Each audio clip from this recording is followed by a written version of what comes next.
Welcome to stars తో chit chat. ఈ రోజు మన ముందున్న స్టార్ రారా పెనిమిటి. రారా పెనిమిటి మూవీకి రైటర్, డైరెక్టర్ కమ్ ప్రొడ్యూసర్ అయిన సత్య వెంకట్ గడడా గారు మన ముందున్నారు. హాయ్ సార్, నమస్తే. నమస్తే అమ్మా. ఎలా ఉన్నారు సార్? Good, I'm good.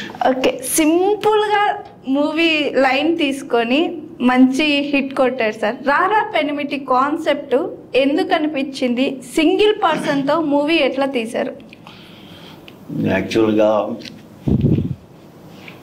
మా అబ్బాయి రెండో అబ్బాయి ఓకే 27 years వయసు ఉన్నప్పుడు పెళ్ళైన 6 నెలలకి చనిపోయినాడమ్మా. ఓకే. సో వాడికి ట్రిబ్యూట్గా నాకు ఒక మెమరీగా వాడి ఫోటోనే హీరో చేయాలి కాబట్టి సోలో ఆర్టిస్ట్గా నేను చేయడం జరిగింది. That is the actual main reason behind. Okay, so మీ అబ్బాయిని మెమొరీగా ఉండడానికి ఈ కాన్సెప్ట్ తీసుకొని, అంటే ఇది రియల్ స్టోరీయా సార్? అంటే మా అబ్బాయి చనిపోయిన అబ్బాయికి ట్రిబ్యూట్ వరకు నిజము, అట్లా అని చెప్పేసి మొత్తం అంతా కూడా అది కాదు, కొంచెం సినిమాటిక్ లిబర్టీస్ అవి ఉన్నాయి. ఓకే, ఎందుకని సింగిల్ పర్సన్ తోనే మూవీ మొత్తం? మీకు అసలు ఆ కాన్సెప్ట్ రాయాలని ఎందుకు అనిపించింది, ఎలా అనిపించింది? మా అబ్బాయి చనిపోయిన తర్వాతను ఆ తర్వాతను మనకి పాండమిక్ వచ్చింది. అవును, పాండమిక్లో చాలా విషయాలు మనం చూసాం, కళ్ళారా చూసాం. ఎక్కడో దూర ప్రాంతాల్లోనూ విదేశాల్లోనూ ఉండేటటువంటి వాళ్ళు ఇంటికి చేరలేకపోయినటువంటి పరిస్థితులు కూడా చూసాం. అండ్ సోలో ఆర్టిస్ట్ చేయాలి అనుకుంటే ఇక్కడ నా main lead lady, she's waiting for her husband. So whether he comes safely or not అనేటువంటిది కాన్సెప్ట్ తీసుకున్నాను. కాబట్టి అందులోనూ మనకి పాండమిక్లో పర్టికులర్గా లాక్డౌన్ టైంలో ఎక్కడెక్కడ వాళ్ళు బ్లాక్ అయిపోయారు. సో ఆ పరిస్థితుల్లో ఆమె ఒక్కటే ఉంది and he's coming on the way. కాబట్టి ఆ వెయిటింగ్, ఆ పెయిన్, ఆ విరహం, వాట్ నాట్ ఎవ్రీథింగ్ అవన్నీ పోర్ట్రే చేయాలనుకుంటే సోలో ఆర్టిస్ట్ చేస్తే, అండ్ మా అబ్బాయి ఫోటోయే హీరో కాబట్టి చనిపోయిన వాడిని నేను తేలేను కాబట్టి దాట్స్ వై. ఎందుకని ఈ కాన్సెప్ట్కి నందిత శ్వేత గారిని తీసుకోవాలనుకున్నారు? Because she is a performer. Okay, yeah, she is a performer, no doubt in it. Okay, first story Nanditha Swetha గారికి చెప్పినప్పుడు ఆమె రెస్పాన్స్ ఎలా ఉంది సార్? అసలు నేను ఇంటర్వెల్ బ్యాంక్ వరకు చెప్పేటప్పటికి వీఆర్ డూయింగ్ ఇట్ అని చెప్పింది. Okay, yeah, immediate response. Okay, so pandemic సిచ్యువేషన్ని బేస్ చేసుకొని ఈ మూవీ వచ్చింది. సో ఎందుకని పెద్ద పెద్ద ఆర్టిస్టులకి క్యారెక్టర్ లేకుండా వాళ్ళ బ్యాక్గ్రౌండ్లో వాళ్ళ వాయిస్ ఒకటే తీసుకున్నారు. సో వాళ్ళు కూడా దీనికి యాక్సెప్ట్ చేశారా? ఎస్. ఎలా సార్? చెప్పాను, ఇది పరిస్థితిని వాళ్ళందరికీ చెప్పాను, మీ వాయిస్ కావాలని చెప్పాను. They ready agreed. బ్రహ్మానందం గారు కానీ, భరణి గారు కానీ, సునీల్, శివబాలాజీ, అన్నపూర్ణ, హేమ, సప్తగిరి, తాగుబోతు రమేష్, వీళ్ళందరూ కూడా యాక్సెప్టెడ్. ఓకే, ఈ మూవీ సింగిల్ పర్సన్ తోనే తీసుకువెళ్ళిపోయారు, బట్ ఎలాంటి బ్యాక్గ్రౌండ్ మ్యూజిక్ హైలైట్ అనే చెప్పచ్చు. మణిశర్మ గారు ఎలా ఒప్పుకున్నారు? మణిశర్మ గారు కూడా యాక్చువల్గా ఫస్ట్ నేను ఇట్లా చేయబోతున్నాను అని చెప్తే, ఎందుకు సార్ రిస్క్ అని అన్నారు ఆయన. యాక్చువల్గా ఫస్ట్ అయితే ఆ తర్వాత నేను కథ చెప్పాను. ఓకే, అప్పుడు హీ యాక్సెప్ట్, ఓకే చేద్దామండి అని చెప్పి. సార్ ఫస్ట్ మీరు ఈ స్టోరీ మీ బాబుకి జ్ఞాపకార్థం ఈ మూవీ తీశారు కదా, మీ ఫ్యామిలీ ఎలా రెస్పాన్స్ అయ్యింది? ఈ స్టోరీ తీసి బేస్ చేసుకొని నేను మూవీ తీయాలనుకుంటున్నాను, మీ ఫ్యామిలీ పర్సన్స్ ఎలా రెస్పాన్స్ అయ్యారు మీరు చెప్పగానే? మొత్తం మా పెద్ద అబ్బాయి కానీ, మా వైఫ్, నా బ్రదర్స్, ఫ్యామిలీ అందరూ కూడా అసలు ఈ విధంగా చేయబోతున్నాము. It's not a fully commercial, this one, it's an experimental movie.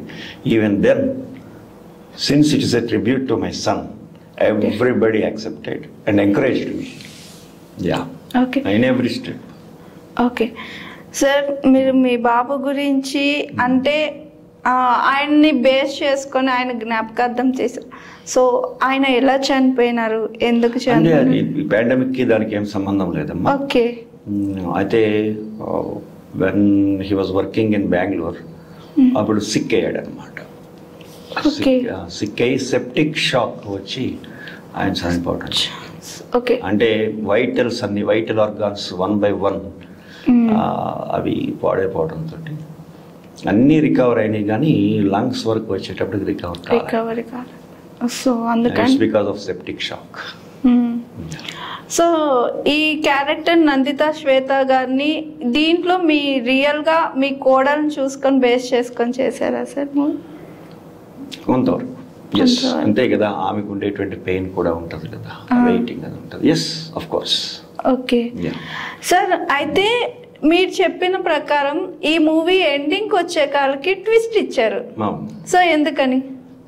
I want my son to be there. I want my son to come back. Yeah. That's why వాడు తిరిగి వస్తున్నట్టుగా she stretches her hands and welcoming him now. Yeah. అదే ending ఇచ్చేసారు. Last Nagababu గారు voice over ఇచ్చారు. Nice sir.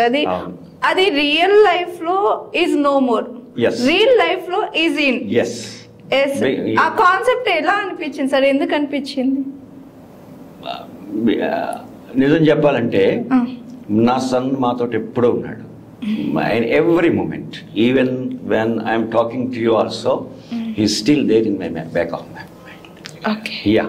So he's not dead for me. He's always alive. Yeah. That's why. Okay, sorry sir, మీ son గురించి అడిగి బాగా no problem. Actually, I relish it to remember him, to share my beautiful and wonderful moments with him. So. Okay. No problem. Okay, no issue sir. Thank you sir. ఇప్పుడైతే మీరు అసలు ఎందుకని మూవీయే తీయాలని decide అయ్యారు? ఎందుకని మూవీ తీస్తే బాగుంటుందని ఎందుకు అనిపించింది? దీని వెనక ఏమైనా స్టోరీ ఉందా, లేదా మీ అంతటా మీకే అనిపించిందా? యాక్చువల్గా నాకు ఇట్లా చేయాలని అనిపించిన థాట్ వచ్చింది. Then I talk to my wife and she encouraged me. That's why I jumped in. Okay sir, మీది ఇది ఫస్ట్ మూవీయే కదా? డైరెక్టర్ గా ఇంతకు ముందు ప్రీవియస్ అదే ప్రొడ్యూసర్ గా కొంత చేశాను. 98-99 లో తారా శశాంకం అని ఒక సినిమా ప్రొడ్యూస్ చేశాను. ఓకే. అట్లానే 2003-04 లో మానస అని సాయి కిరణ్ హీరోగా ఒకటి చేశాను. Okay. But not director. Okay, background ఉండి చేశారు. ఓకే. సడన్ గా డైరెక్టర్ గా చేయాలని ఎందుకు అనిపించింది? ఇప్పుడు నా థాట్, నేనైతేనే కరెక్ట్ గా చేయగలనేమో. And somewhat this movie is related to my life also. I mean my son and so అది వేరే వాళ్ళకి చెప్పి అతను డైజెస్ట్ చేసుకుని చేసేదానికంటే నేనైతేనే కరెక్ట్ గా చేస్తానేమో. అంటే మీరంతటా మీరు ఫీల్ అయి చేయగలుగుతారు, చేయించగలుగుతారు కాబట్టి. ఓకే, అందుకని చెప్పి నేనే డైరెక్ట్ చేశాను. ఓకే. అసలు దీంట్లో కొన్ని డైలాగ్స్ బాగుంటాయి సార్. ఫన్ తీసుకొచ్చారు. ఎండింగ్ లో చాలా డెలికేటెడ్ డైలాగ్స్ కూడా. ఎలా ఫీల్ అయ్యి రాశారు సార్? అవంతా కూడా నాకు ఇన్బిల్ట్ ఉన్నటువంటిదే. సో డైలాగ్ రైటింగ్ లో ఫ్లో అట్లా వచ్చేసింది అంతే. దాని గురించి ఏదో పెద్ద కష్టపడిపోవటం అది ఇది ఏం లేదు. నా ఫీల్ ఏదైతే ఉందో అదంతా కూడా I put it on paper and intern in cell right. Okay sir, ఈ మూవీ తీసిన తర్వాత, రిలీజ్ అయిన తర్వాత ది బెస్ట్ మూమెంట్ ఏంటి సార్ మీకు? అంటే ది బెస్ట్ కాంప్లిమెంట్ ఎవరి దగ్గర నుంచి వచ్చింది? ఐ డోంట్ నో, ఆయన పేరు గుర్తులేదు నాకు. First show, I mean morning show అయిపోయిన తర్వాత ఒక ఎనానిమస్ కాల్ కింద వచ్చింది. ఎవరిదో మరి నాకు తెలియదు, ఆ పేరు మర్చిపోయిన అయింది. ఆయన అయితే చాలా అప్రిషియేట్ చేశాడు నాకు ఒక ఆడియన్స్ గా. ఇటువంటి సినిమాలు ఇప్పుడు రావాలండి, it's a very good experiment. మీ దగ్గర కమర్షియల్ ఎలిమెంట్స్, కమర్షియల్ యాంగిల్ కూడా ఉంది. అండ్ ఆయన ఇంకో మాట కూడా అన్నాడు, ఐ కాంట్ యాక్చువల్గా ఫర్గెట్ ఇట్. ఆయన చాలా పెద్ద, ఆయన అసలు పోల్చుకోలేనటువంటి బాపు గారితో పోల్చాడు. That's great moment for me. Bapu garu ఎక్కడో ఆయన స్థాయి ఏమిటి, నేను ఆఫ్టర్ ఆల్ నేనంత, కానీ ఆయన ఆ ఛాయలు కనిపిస్తున్నాయి సార్ మీ దగ్గర అనేటప్పటికి really I felt very happy. అవును, కొంచెం ఆ సాంగ్ అని రారా పెనిమిటి ఎదురు చూస్తున్న ఆ సాంగ్ డైరెక్షన్ లో కానీ కొన్ని సీన్స్ కూడా బాపు గారు చేసినట్టే రిలేటెడ్ గా అనిపించింది. లేదు సార్, రియల్లీ నేను కూడా చూసాను మూవీ. సో బాగా అనిపించింది. వాయిస్ ఓవర్స్ ఇప్పించడం కానీ పర్ఫెక్ట్ గా అది ఎట్లా ఉంది అంటే అక్కడ రియల్ గా ఆర్టిస్ట్ ఉన్నారేమో అనిపించింది. దాని కింద నేను కొన్ని కామెంట్స్ కూడా చూసాను సార్. చూసారా? ఇది రియల్ స్టోరీ, ఇది రియల్ స్టోరీ కాదు, ఇది ఒక ఆత్మకథ స్టోరీ, అట్లా కొంతమంది కామెంట్స్ కూడా ఆ కామెంట్స్ చదివినప్పుడు మీకు ఎలా అనిపించింది? అయ్యో ఆఫ్ కోర్స్ అది ఒక రకమైనటువంటి ఏదో ఫుల్ఫిల్ అయినటువంటి ఫీలింగ్, అంతే కదా, కంటెంట్మెంట్. ఓకే, నేను చేసినటువంటి ప్రయత్నం ముఖ్యంగా మా అబ్బాయి యొక్క ఫోటో జనాలకు వెళ్ళింది, and it will be there forever. ఒక సినిమా చేసిన తర్వాతను మన రికార్డ్స్లో కానీ ఫైల్స్లో కానీ ఇట్ విల్ బి దేర్ కదా. సో ఒక రకంగా వాడిని నేను ఇమ్మోర్టల్ చేసినట్టే కదా. అవునవును, ప్రపంచానికి మీ అబ్బాయి ఎవరనే తెలియజేశారు. బట్ నేనైతే ఒకటి షాక్ అయినాను సార్, ఎందుకంటే బేసికల్ మీరు ఇప్పుడు చెప్పి నాకు తెలిసింది. ఫస్ట్ ఇంట్రడక్షన్ లో మీరు కొన్ని వర్డ్స్ మీ అబ్బాయి గురించి చెప్తాను, ఈ మూవీ మేము అక్కడేమో చిన్న అబ్బాయి ఫోటో లాగా అనిపించింది. తర్వాత హీరోయిన్ కి హస్బెండ్ కాల్ చేశారు, అక్కడ పెద్ద అతను. ఎందుకని చిన్నప్పుడు ఫోటో వేశారు అక్కడ? లేదమ్మా, యాక్చువల్గా అదే ఫోటో, అది కొంచెం సైజు అది చిన్నదయ్యి చిన్న బాబు లాగా ఉంది, అందుకే ఆ డిఫరెన్స్ తప్ప. మోస్ట్లీ నాకు ఏమనిపించింది ఒక 12-13 years బాబు ఫోటో లాగా అనిపించింది. అదే సేమ్ ఫోటో, అప్పటికి 26th year లోనో ఎప్పుడో తీసుకున్న ఫోటో అది. ఓకే ఓకే సార్, అయితే ఈ మూవీ రిలీజ్ అయినాక మీకు నెగిటివ్ అనేది ఎక్కడ పాజిటివ్ ఉంటుందో అక్కడ నెగిటివ్ కంపల్సరీ ఉంటుంది.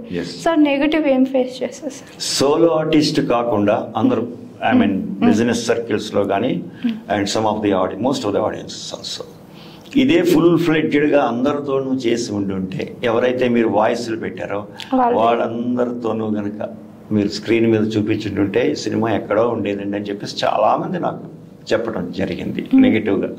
సోలో ఆర్టిస్ట్ మూలకంగా కొంతమంది అయితే అసలు 1.5-2 గంటలు మాకు టైమే తెలియలేదని కొంతమంది చెప్పారు. ఒకే మొహం చూసాం కదండి, అది కొంచెం మొనోటనీగా ఉందని చెప్పేసి కొంతమంది చెప్పారు. యా, ఆ నెగిటివ్ ఆస్పెక్ట్ అయితే ఎక్కువ మంది చెప్పింది సోలో కాకుండా మామూలుగా అందరు ఆర్టిస్టులతో చేస్తుంటే ఫుల్ ఫ్లెడ్జ్డ్ గా ఆర్టిస్టులను తీసుకుంటే it would have been somewhere else అని చెప్పిన వాళ్ళు కూడా ఉన్నారు. ఓకే, అయితే ఈ నెగిటివ్ ప్రజల నుంచి వచ్చింది, ఆడియన్స్ నుంచి వచ్చింది. మీ సర్కిల్లో మీ క్లోజ్ ఇంట్లో కానీ ఫ్యామిలీ మెంబర్స్ వాళ్ళు కానీ ఎవరైనా? నా ఫ్యామిలీ మెంబర్స్ వాళ్ళందరూ కూడా it's a good experiment. Okay, leaving aside the commercial points and all that, commercials and financial this thing, మనం మంచి ప్రయత్నం చేసావు నువ్వు. ఓకే, ఫ్యామిలీ నుంచి అయితే ఎవ్రీబడి ఫ్రమ్ ఇది చాలా మంచి ప్రయత్నం.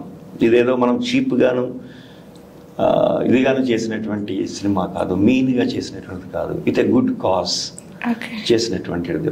So we should be proud of it అని మా ఫ్యామిలీ మెంబర్స్ అందరూ చెప్పారు. ఓకే సార్, యాక్చువల్లీ రారా పెనిమిటి టైటిల్ ఎందుకు అలా పెట్టాలని మీకు అనిపించింది?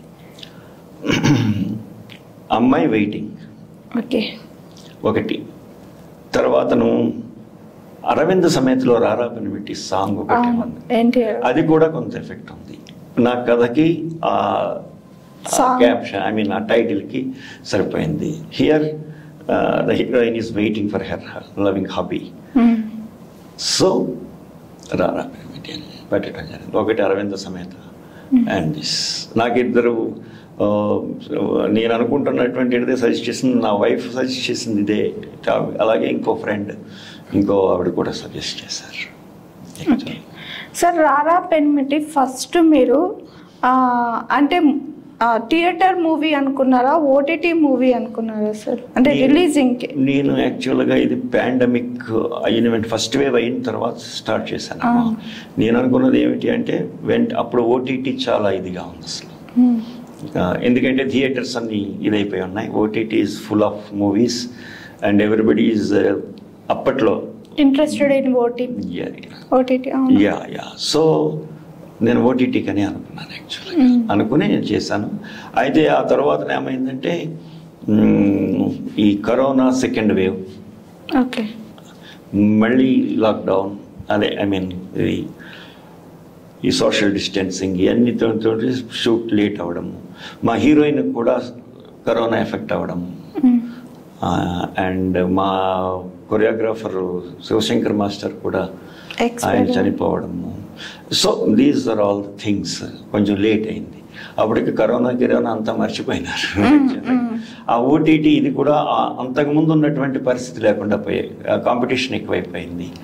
So theatre and next OTT 2 రకాలుగాను అప్పుడు నేను జరిగింది. సార్ అయితే ఇప్పుడు థియేటర్లో రిలీజ్ చేయాలి అంటే ఈ థియేటర్స్ అనేటివి పెద్ద ప్రొడ్యూసర్స్ దగ్గర స్టక్ అయిపోయినాయి. సో మీకు ఎట్లా సార్ థియేటర్కి ఇవ్వాలి అంటే ఎంత కష్టపడ్డారు? అంటే నేను లక్కీ ఏంటంటే నా ఫ్రెండ్ రామ్కి అని ఉన్నారు. రామ్కి ఆయన ఇదేంటది నంది అవార్డు కూడా నేను. ఇది సునీల్ కుమార్ రెడ్డి గారి గంగపుత్రుల్లో అది. He came forward to release my film and he released it. So ఎన్ని థియేటర్స్ లో రిలీజ్ అయింది? 53 2 స్టేట్స్ లో. ఓకే. ఎలా అనిపించింది సార్? రిజల్ట్ ఎలా వచ్చింది? రిజల్ట్ అంటే మామూలుగా జనరల్గా ఇప్పుడు థియేటర్కి రావడం అనేది తక్కువైంది. ఫ్యామిలీస్ రావట్లేదు, యూతే ఎక్కువ వెళుతున్నారు. దట్ టు స్టార్స్ ఉంటేనే వెళుతున్నారు, to be very frank. But నా సినిమా కొన్ని థియేటర్స్లో అంటే వీక్ డేస్ అయిపోయింది, ఓన్లీ వీక్ డేస్. బట్ కొన్ని షోస్ వరుసగా పడినవి ఉన్నాయి, కొన్ని షోస్ క్యాన్సిల్ అయినవి ఉన్నాయి. బట్ ఆల్ ద ఈ వెళ్ళినటువంటి వాళ్ళు మాత్రం మంచి రెస్పాన్స్ ఇవ్వడం అనేటువంటిది జరిగింది యాక్చువల్గా. ఓకే సార్, ఇప్పుడు లైక్ ఏ మూవీ అయినా సరే, అది ఎంత పెద్ద మూవీ అయినా, ఎంత చిన్న మూవీ అయినా, లేదా ఏ షో అయినా, ఇప్పుడు ప్రమోషన్స్ మెయిన్ అయిపోయినాయి. మీ మూవీకి ఎలాంటి ప్రమోషన్ లేకుండా డైరెక్ట్ రిలీజ్ చేసేసారు కదా, అదొక ఎఫెక్ట్ అనుకోవచ్చా? ప్రమోషన్ ఒకటి ఎఫెక్ట్, పెద్ద పెద్ద స్టార్ క్యాస్ట్ లేకపోవడం అనేది ఎఫెక్ట్. అండ్ ఈ చిన్న సినిమాకి కోట్లు ఇప్పుడు సినిమాలు ఉన్నాయంటే, ఇప్పుడు బలగం సినిమా ఉంది, మరి దిల్ రాజు గారిది, అది ఆయన ఎంత ప్రమోషన్ చేశారు. So he got everything.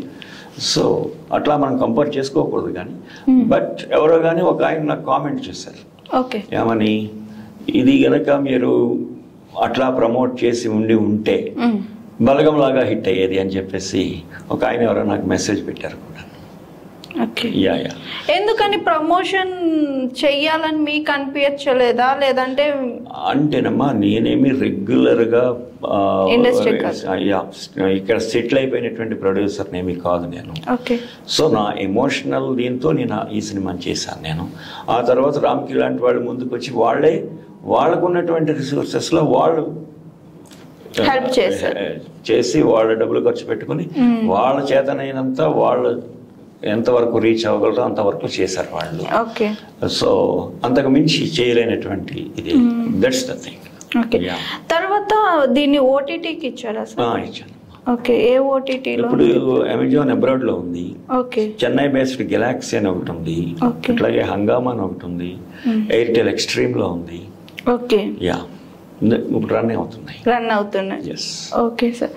Sir తర్వాత దెన్ నెక్స్ట్ ప్రాజెక్ట్ ఏమైనా ప్లానింగ్ లో ఉన్నారా? నౌ ఐ యామ్ స్క్రిప్టింగ్ లో ఉన్నానమ్మా. ఓకే. ఇది కూడా ఓన్లీ ఒక్క సింగిల్ పర్సన్ పెట్టుకొని తీస్తారా? Regular out and out commercial movie. Okay. Padding అయితే బాగుంటుంది. ఓకే. నెక్స్ట్ అంటే మీరే ఓన్ గా అంటే డైరెక్టర్ కూడా మీరే చేస్తున్నారా, లేదా ఓన్ ప్రొడ్యూసర్ వర్కే? లేదమ్మా, only story, screen play, direction నేను.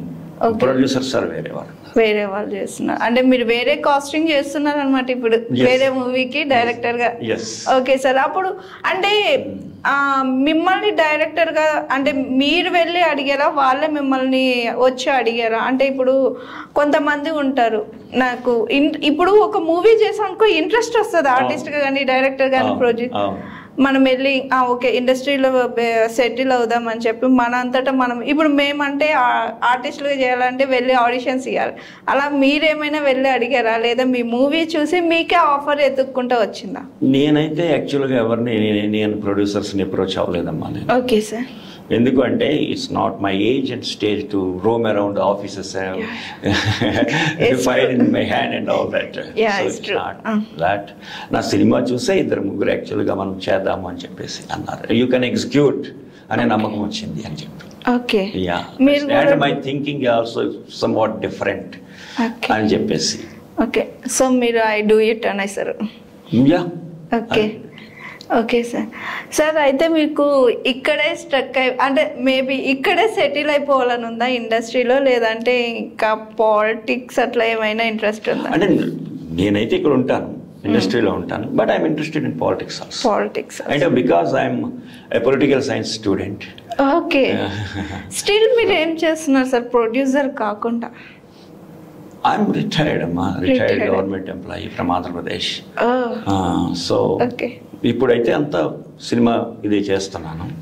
And at the same time కొంచెం స్టూడెంట్ డేస్ నుంచి కూడా ఈ social activities, social service activities, NSS, NCC, ఈ స్టూడెంట్ యూనియన్ ఇది అవన్నీ ఉన్నాయి నాకు కొంచెం. ఈ సోషల్ మన చుట్టూ ఏం జరుగుతుంది, పాలిటిక్స్ ఏం జరుగుతుంది, విచ్ పార్టీ ఇంట్రెస్టెడ్, అదే ఏ పార్టీ ఏం ప్రపోజల్స్ చేస్తుంది, ఏంటి, ఏ పార్టీకి గెలిచేటటువంటి అవకాశాలు ఉన్నాయి, ఇవన్నీ ఇంట్రెస్ట్ నాకు న్యాచురల్గా ఉంది. ఓకే. Yeah yeah. మీరు ఆంధ్రప్రదేశ్ అన్నారు కదా, నెక్స్ట్ మంత్ ఆంధ్రప్రదేశ్ ఎలక్షన్స్ ఉన్నాయి. సో ఏమైనా అంటే దాంట్లో ప్రమోట్ చేయడం కానీ, లేదంటే ఏమైనా సీట్ వచ్చే అవకాశాలు అట్లా ఏం లేదు? Okay sir. నెక్స్ట్ దేనికి గెలిస్తే బాగుంటుంది ఆంధ్రప్రదేశ్లో అని అనుకుంటున్నారు? అంటే ఇక్కడ ఒకటమ్మా, on one side Chandrababu Naidu garu is there, is experienced, and the other side Jaganmohan Reddy garu is there, and is for welfare of the downtrodden. So ఈ విధంగా ఉంది. ఆయన జగన్ గారి స్లోగన్ ఏంటంటే పేదలకి పెత్తందారులకి అని చెప్పేసి యుద్ధం అని చెప్పేసి జగన్మోహన్ రెడ్డి గారు అంటారు. చంద్రబాబు నాయుడు గారు ఏమో డెవలప్మెంట్, అభివృద్ధి అని చెప్పేసి ఆయన అంటున్నారు. So now it's up to the people of Andhra Pradesh to decide which way to go అనేటువంటి. బేసికల్లీ పర్సనలీ మీరు ఎవరు వస్తారు, ఎవరు వస్తే? అంటే నేనైతే ఇప్పటి వరకు ఏ పార్టీలోనూ సభ్యుడిని కాదమ్మా. అండ్ ఇకపోతే అంటే మనకంటే ప్రజలే తెలివైన వాళ్ళు అనేటువంటిది దే కెన్ అని, ఎందుకంటే it has been repeated, that's our beauty of our democracy. అంటే మనం కూడా అక్కడ సభ్యులం, మనకు కూడా హక్కు ఉంది కదా సార్? ఉంది. అదే మనం అనేది మనం డెవలప్ చేసుకోవాలంటే పలానా వాళ్ళు వస్తే బాగుండు అని అనిపిస్తుంది కదా. But it's my personal decision. అంతేనా? ఓకే, ఇంతకంటే ఇబ్బంది పెట్టాను. Okay fine. ఓకే, ఎలా ఉంది అనుకుంటున్నారు సార్ ఆంధ్రప్రదేశ్? డెవలప్ అయిందా, అవ్వాలా? ఆంధ్రప్రదేశ్ అయితే డెవలప్ అవ్వాలమ్మా, అవ్వాలి.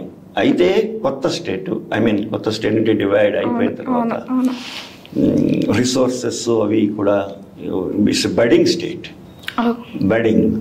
సో ఏ గవర్నమెంట్ వచ్చినప్పటికీ కూడా ఎవరైనా వాళ్ళ పాలసీస్ తోటి డెవలప్ చేద్దారని అనుకుంటారు. నేను ఆ పార్టీ ఈ పార్టీ అని అనట్లేదు, బట్ ఇట్ టేక్స్ టైం. మధ్యలో 2.5-3 years ఏమో corona effect, pandemic.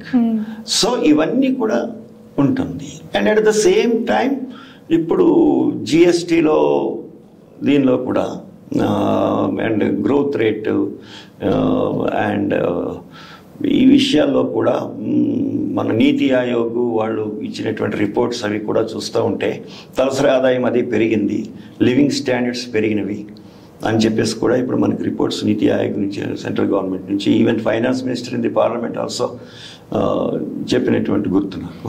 So it's binding, developing, and let's hope. Okay. అయితే అంటే మిమ్మల్ని పాలిటిక్స్లో ఇబ్బంది పెడుతున్నాను అని కాదు సార్. బేసికలీ మనం కూడా ఒక సభ్యులం కదా, మనం కూడా తెలుసుకోవాలంటారు.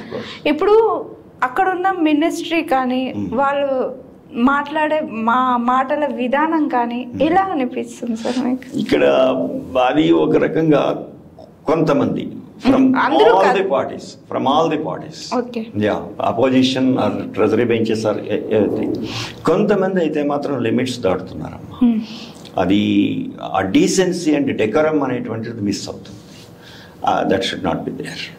ఓకే డెమోక్రసీ సక్సెస్కి బాగా ఎక్స్పోజ్డ్ పబ్లిక్ ఉండాలి, సిటిజన్స్ ఉండాలి, అవేర్నెస్ ఉన్నటువంటి సిటిజన్స్ కావాలి. అంతే తప్ప ఏదో చాలా చీప్గాను మీన్గాను వల్గర్ లాంగ్వేజ్తో మాట్లాడేటువంటి వాళ్ళని ఏ పార్టీ అయినప్పటికీ కూడా we should not encourage. And yes okay ఇప్పుడు మనకు సినిమా వద్దు, పాలిటిక్స్ వద్దు, పర్సనల్ లైఫ్ గురించి వద్దు. మీరు ఎక్కడ పుట్టారు, ఏం చదువుకున్నారు, ఇక్కడ ఎట్లా వచ్చి సెటిల్ అయ్యారు, మొత్తం మీ పర్సనల్ లైఫ్ గురించి చెప్పరా సార్? సో నేను ఆంధ్రప్రదేశ్లో ఇప్పుడు అంబేద్కర్ కోనసీమ జిల్లా అని చెప్పేసి దాంట్లో రాజోల్ అని ఒక, అప్పట్లో నేను పుట్టేటప్పటికి తాలూక్ హెడ్ క్వార్టర్ది, ఇప్పుడు మెండల్ హెడ్ క్వార్టర్స్. సో నేను అక్కడ పుట్టాను, రాజోల్లో పుట్టాను, అక్కడే పెరిగాను. నా ఎడ్యుకేషన్ అంతా అక్కడే, డిగ్రీ వరకు, గ్రాడ్యుయేషన్ వరకు. మధ్యలో మాత్రం 2 years ఇంటర్మీడియట్ కాకినాడలో చదివాను. ఆ తర్వాత university MA, next BEd, next MEd. So MA MEd, MA in political science. Job మీ పేరు? ఆ తర్వాతను మా తాతగారు ఆయన రిటైర్డ్ టీచర్, తర్వాత మా నాన్నగారు కూడా టీచర్, రిటైర్డ్ టీచర్. నేను teacher, my wife teacher. Okay so teaching family నుంచి వచ్చినటువంటి వాళ్ళం. సో తర్వాత 35-40 years నేను జాబ్లో ఉన్నాను. 2018లో రిటైర్ అయ్యాను నేను కాకినాడలో. ఓకే తర్వాత ఇక్కడికి వచ్చి సెటిల్ అయ్యారా? అంటే ఇక్కడనే ఉంటున్నాను, ఇప్పుడు హైదరాబాద్లోనే ఉంటున్నాను. బట్ కాకినాడ వెళ్తూ ఉంటాను, మా రాజులు వెళ్తూ ఉంటాను. సో వెళ్ళి వస్తూ ఉంటాను. ఓకే సార్, మీ అంటే చిన్నప్పటి నుంచి ఇప్పటి వరకు ది వరస్ట్ మూమెంట్ ఏదైనా ఉందా మీ లైఫ్లో? అంటే మీ బాబు ఎక్స్పైర్ అయింది కాకుండా అది అది చెప్పలేము, ఎందుకంటే అది కాకుండా అవమానాలని ఉంటాయి కదా, అలా ఏదైనా బేస్ అంటే ఉద్యోగంలో ఉన్నప్పుడు కానీ లేదా చిన్నప్పుడు కానీ అలా మీ మైండ్లో బాగా గట్టిగా పాతుకుపోయింది అలాంటి అవమానము అంటేనమ్మా, పర్సనల్గా అవమానం అంటే ఫ్రెండ్స్ సర్కిల్ వాటిలో అవన్నీ మామూలుగా మనం అంటాం, వాళ్ళు అంటారు, కాబట్టి అవి మనకు అవమానాలుగా రావు. ఓకే, పర్సనల్గా అవమానం అంటూ పెద్దగా లేదు. కానీ ఎప్పుడైతే నేను ఫస్ట్లో ఒక తారా శశాంకం అనే సినిమా చేశాను అనుకున్నప్పుడు, లాంగ్ లివ్ అది ఇది పెట్టి చేయడము, దానితో ఏమి అంటే జాబ్కి లాంగ్ లీవ్ అండ్ ఇక్కడ ప్రొడక్షన్కు ఇది వచ్చేటప్పటికి అనేక ఇండస్ట్రీ అంటే మనం అనుకున్నట్టుగా ప్లాన్ ప్రకారం జరిగే అవకాశాలు చాలా తక్కువ. అందులో అప్పట్లో నేను చాలా కొత్తవాడిని, నాకు తెలియదు. అప్పుడు నాకు అక్కడ మా దగ్గర వాళ్ళే, మా ఇంట్లో ఎందుకు హాయిగా జాబ్ చేసుకోకుండా వీడు అట్లా వెళ్ళాడు అది ఇది అని చెప్పేసి, మనం లేనప్పుడు అనేక పుకార్లు అటువంటివి కొన్ని విన్నప్పుడు కొంచెం నాకు బాధ అనిపించినటువంటి. అంటే ఇక్కడికి వచ్చిన తర్వాత యాక్చువల్గా అంటే దూరం నుంచి చూసే వాళ్ళకి ఇదంతా గ్లిట్టరింగ్గా కనిపిస్తుంది, గ్లామర్ ఫీల్డ్గా. బట్ ఇక్కడికి వచ్చి చేస్తుంటే ఎంత కష్టపడాల్సి వస్తుంది, ఎంత కమిటెడ్గా ఉండాల్సి వస్తుంది, ఎంత డిసిప్లిన్డ్గా ఉండాల్సి వస్తుంది అనేటువంటిది ఇక్కడ ఉన్న వాళ్ళకి బాగా తెలుస్తుంది. కానీ దూరంగా ఉన్నవాళ్ళు వేరే విధంగా అనుకోవడానికి అవకాశాలు ఎక్కువ ఉన్నటువంటి ఫీల్డ్ ఇది. But that's not true. కానీ ఏవో పుకారు షికారులు చేస్తూ ఉంటాయి, అటువంటివి విన్నప్పుడు కొంచెం నాకు ఎస్ ఆఫ్ కోర్స్. ఓకే, ఇప్పుడు సీరియల్స్ చేస్తున్నారు, ఆయనతో ఎక్స్పీరియన్స్ ఎలా అనిపించింది సార్? Is very comfortable. ఆయన సింగర్ కూడా కదా? అవును, కానీ సింగర్ అంటే గుర్తొచ్చింది, దానిలో ఎస్పి బాలసుబ్రహ్మణ్యం గారితో ఒక పాట పాడించాను నేను. Okay. Yeah that was very I mean నా లైఫ్లో అదొక మంచి మర్చిపోలేనటువంటి ఎక్స్పీరియన్స్ అది. ఓకే. బాలసుబ్రహ్మణ్యం గారు ఆయన పైన ఎక్కడ ఉన్నారో కానీ వారితోటి నేను నా సినిమా, ఎందుకంటే ఆయనకి నేను die hard fan of Balasubrahmanyam. So ఆయనతో పాట పాడించేటువంటి అవకాశం నాకు వచ్చింది.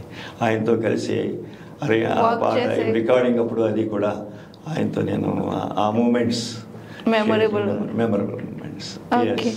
అయితే దాంట్లో మీకు చాలా అనుభూతినిచ్చిన సీన్, ఈ సీన్ చేసేటప్పుడు మీకు పిచ్చగా నచ్చింది అనిపించింది ఏదైనా దాంట్లోనా? ఆ సినిమా ఆ మూవీలో హీరోయిన్ పడుకొని ఉంటుంది, సమ్ బ్యాడ్ హారిఫైయింగ్ కళ ఏదో వస్తుంది. అచ్చా, ఓకే. అమ్మాయి ఇక స్క్రీమింగ్ కొలలో నుంచి బయటకు వచ్చేయాలి, ఇది స్క్రీమ్ చేస్తూ.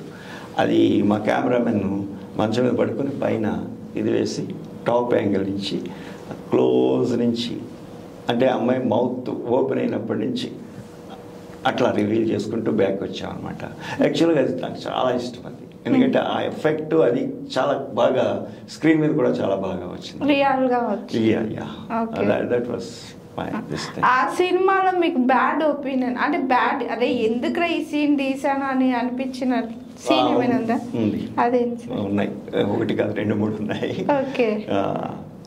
బాగా ఇబ్బంది పెట్టిన సీన్ ఒక్కటి చెప్పండి ఆ సినిమాలో. అది ఇప్పుడు ఈ కోయిల మౌనం అనే సాంగ్ బాలసుబ్రహ్మణ్యం గారు చాలా ఇష్టంగా పాడించుకున్నాను నేను.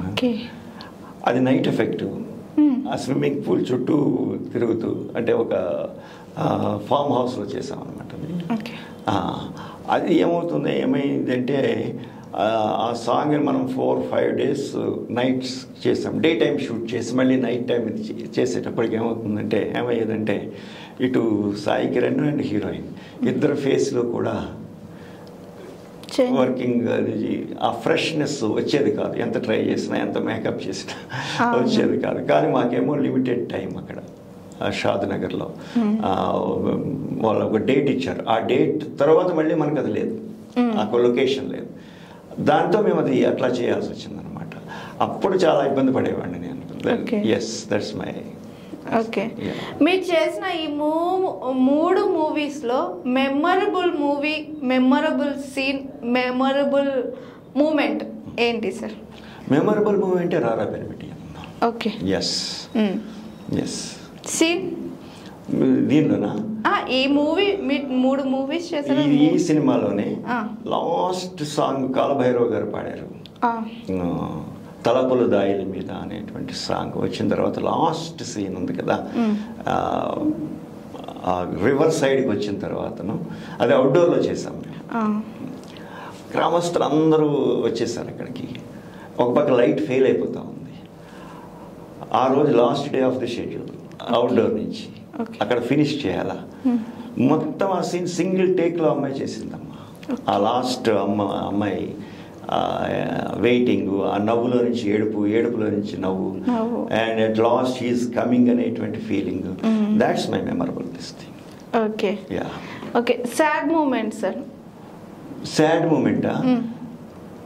మార్నింగ్ షూట్ ఉంది, ఎవ్రీథింగ్ ఈజ్ రెడీ ఇక్కడ హైదరాబాద్లో.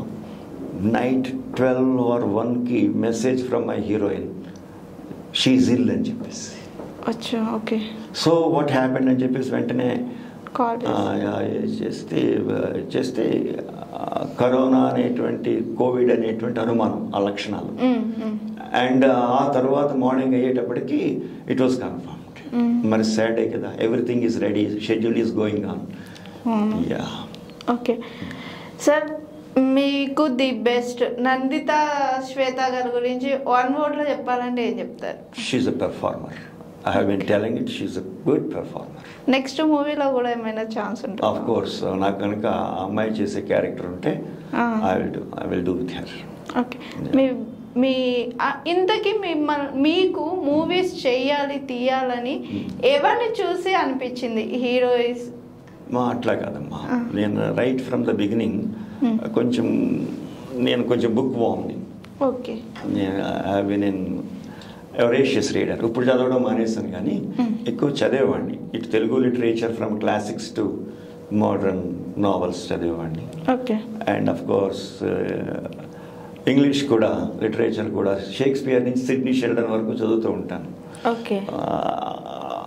అవన్నీ కూడా ఒక cumulative effect on my brain. అవి ఆ బ్రెయిన్లో ఆ థాట్స్ అవన్నీ వచ్చేటప్పటికి ఏమనిపిస్తుంది అంటే ఇది సెల్యులాయిడ్ మీదకి తీసుకొస్తే ఎట్లుంటుంది అనేటువంటి ఇది ఉంటుంది కదా. That was the first reason. And the second reason is ఏదో స్టేజ్ మీద నాటకాలు ఆడడం. ఓకే. స్టేజ్ ఆర్టిస్ట్ ఉండడం. అట్లాగే మా ఫ్రెండ్స్ మేము కలిపి ఒక టీమ్గా ఏర్పడి పరిషత్ నాటక పోటీలకు వెళ్ళడం, ఇవన్నీ ఉన్నాయి. సో అంటే ఇన్ కేస్ మీకు ఆర్టిస్ట్గా, క్యారెక్టర్ ఆర్టిస్ట్గా ఛాన్స్ వస్తే మూవీ స్క్రీన్ మీద కూడా నటించే అవకాశాలు ఏమైనా ఉన్నాయా సార్? ఇంతవరకు I didn't give a thought for that అమ్మా. ఒకవేళ వస్తే? అందుకే ఇంతవరకు ఆ థాటే రాలేదు. నువ్వే ఇప్పుడు నాకు కనిపిస్తున్నావు ఆ థాట్.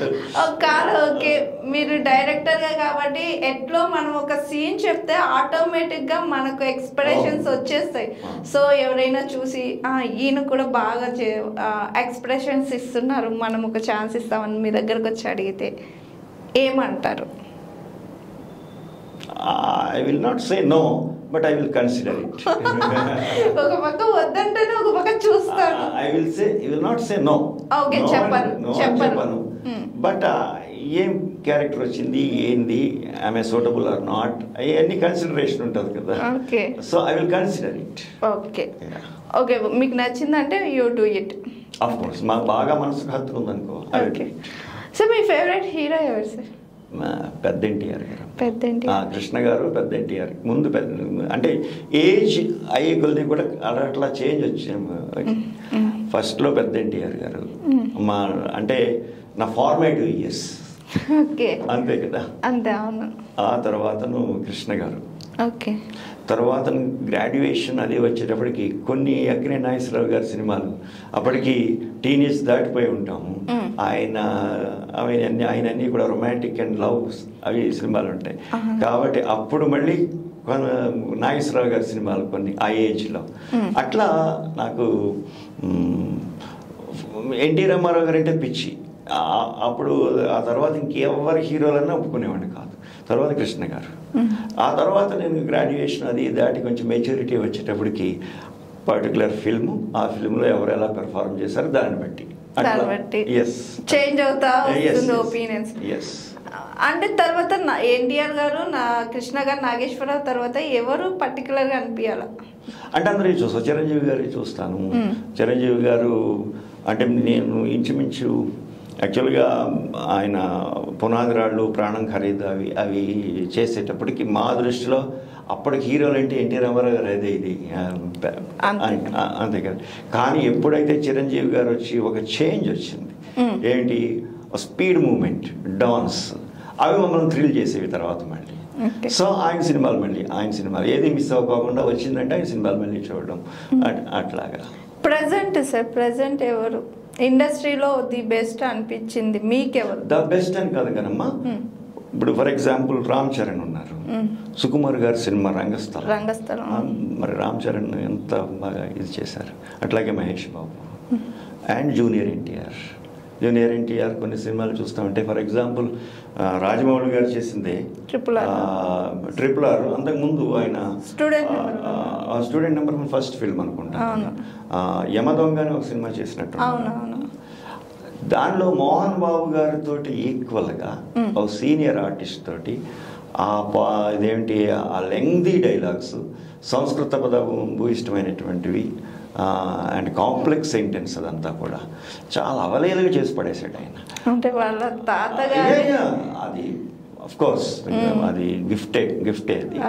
మరి అటువంటి పౌరాణికం చెయ్యాలి అంటే అంత స్పష్టంగా డైలాగ్ డెలివరీ ఇస్తూ ఫేస్లో దానికి తగినటువంటి ఎక్స్ప్రెషన్ ఇస్తూ చేయడము అంటే పర్టికులర్లీ పౌరాణికం కానీ చారిత్రాత్మకం కానీ లేదు అంటే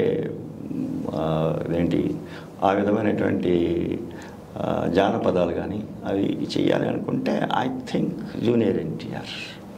ఓకే యా అంటే ఒక్కొక్కరు ఒక్కొక్క ఇది అంటే ఒక్కొక్కరు ఒక్కొక్క బేస్ అంతే కదా. ఇప్పుడు నేను చెప్పిన యమదొంగ సినిమా ఆ ఆహార్యంలో జూనియర్ ఎముడిగా చేశాడు కదా ఆయన. అది చేయడానికి ఇప్పుడు వేరే ఆల్టర్నేటివ్ నాకు కనపడదు ఆ ఏజ్ గ్రూప్ రాదు. నిజమే అది అట్లా అనమాట. So it depends on the subject, character and all that. So అందులో ఇప్పుడు ఉన్నటువంటి మొత్తం యంగ్స్టర్స్ అందరూ కూడా వారి పర్టికులర్ వాళ్ళ జోనర్స్లో దే ఆర్ ది బెస్ట్ అమ్మ. And we're competing with Bollywood and this thing కదా ఇప్పుడు. So hats off. అంటే మన తెలుగు ఇండస్ట్రీ ఆస్కార్ అవార్డు స్థాయికి వెళ్ళిపోయింది కదా సార్, ఎట్లా అనిపిస్తుంది? We should feel proud of మమ్మ. As Telugu person we should feel proud of them. Okay sir, మీరు ఆల్రెడీ ఎన్టీఆర్ గారి అంటే పెద్ద ఎన్టీఆర్ గారి జనరేషన్లో ఉన్న ఇండస్ట్రీని చూస్తుంటారు, ఇప్పుడున్న ఇండస్ట్రీని చూస్తున్నారు. ది బెస్ట్ ఎలా సార్? చేంజెస్ వచ్చేసినాయి కదా. ఏం టెక్నాలజికల్ అడ్వాన్స్మెంట్ ఇవన్నీ చేంజ్ ఈస్ బట్ న్యాచురల్ అమ్మా. Okay, change is the permanent thing on the face of the earth. That's what I believe.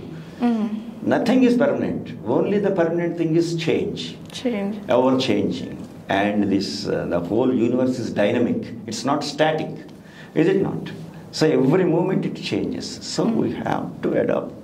Adaptability is the mantra for success. Yes, exactly. Yeah. So అప్పుడున్నటువంటి పరిస్థితులు అవి మూకీ కాలం నుంచి వస్తున్నాం మనం. అప్పుడున్నటువంటి పరిస్థితులు అవి, ఇప్పుడున్నటువంటి పరిస్థితులు ఇవి. సో మనం ఎవరిని అప్పుడు అవి పెద్ద ఇవి. మాయాబజార్ సినిమా అప్పట్లో ఇంత టెక్నాలజీ లేదు, కానీ ఎట్లా చేశారు అది. ఇప్పటికీ అది మాస్టర్ పీస్ కదా. అట్లానే.